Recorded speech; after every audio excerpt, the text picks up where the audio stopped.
What if the most feared Japanese performance car of the 1990s wasn't rear-wheel drive, but all-wheel drive, armed with race-bred technology and built with one purpose: domination?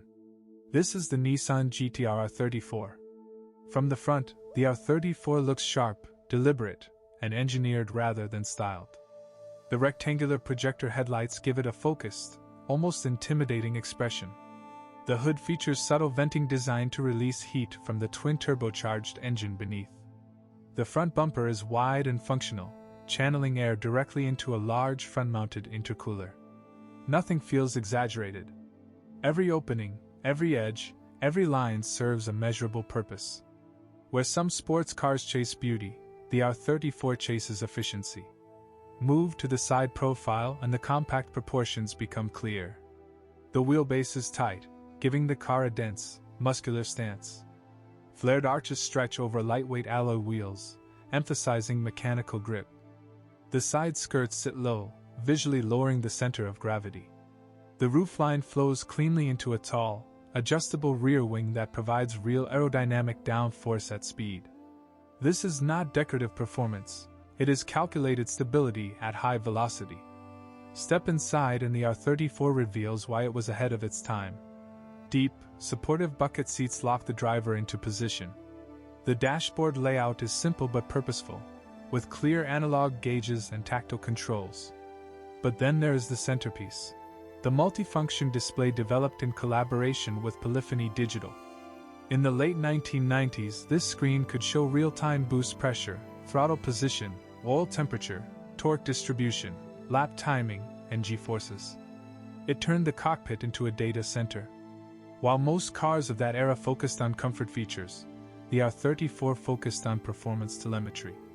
From the rear, the identity becomes unmistakable. Four circular taillights glow like mechanical eyes in the dark, a GT-R signature that continues today. The rear bumper is wide and planted, finished with a large exhaust outlet that produces a deep, metallic growl under throttle. The adjustable rear wing completes the aerodynamic balance. At speed, the car feels grounded, almost glued to the road. Under the hood lies the legendary RB26 DTT, a 2.6-liter twin-turbo inline-six officially rated at around 276 horsepower due to Japan's gentleman's agreement. In reality, output was widely believed to exceed 300 horsepower from the factory. The engine's forged internals and strong iron block made it incredibly resilient under boost. With proper tuning and upgraded components, the RB26 can produce 600, 800, even 1000 horsepower builds. It became one of the most respected performance engines in tuning history. But raw power wasn't the only weapon.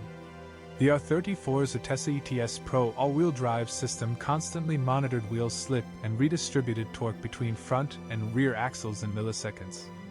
Under normal driving, it remained rear-biased for agility. Under hard acceleration or cornering, it shifted power forward for traction.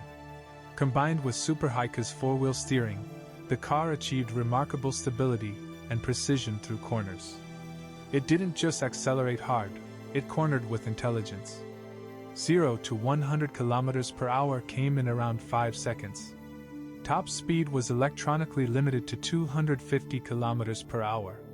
But on unrestricted roads and race tracks, the R34 proved capable of far more. It became a dominant force in Japanese touring car racing and earned respect across international performance communities.